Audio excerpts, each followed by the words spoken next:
In this video, I'm going to show you how to take a Rise 360 or Storylines XLIFF file and convert it to Excel so your subject matter experts can make text changes easier. For this example, let's select Rise 360 as our option for the articulate file type. We're going to click Add Files, select the file, and then click Open. This is the file from the previous video. HEROTRANSLATE placed the language code at the end of the file so I can quickly identify it. Once open, click XLIFF to Excel, and then click Start Conversion. From there, we'll see in the status window on the right that it's processing the file. Once the file is processed, all we have to do is open it. You'll find it in the same folder where the XLIFF file was.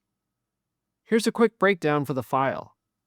Column A and B are exclusively for Rise 360, so don't do anything here. Column C is your source language, and then column D is the translation. You or your subject matter expert will make any necessary changes in column D. Once done, you'll then need to convert the file back to the XLIFF format.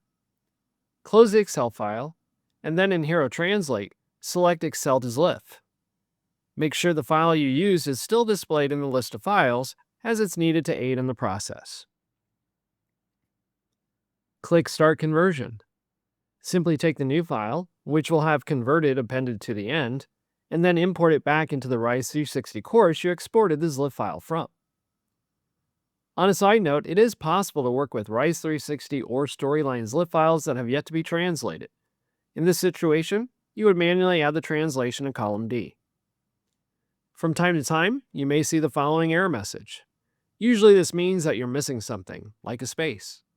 No worries, just copy the cell value from column C to column D, and then you should be good to go. If you have any more questions on how to use HEROTRANSLATE, be sure to check out the detailed instruction. While you wait for the next video to start playing, why not check out the other Hero apps? Designed by an instructional designer to make e-learning development less tedious, be sure to visit Thor's Hero App YouTube channel for more information.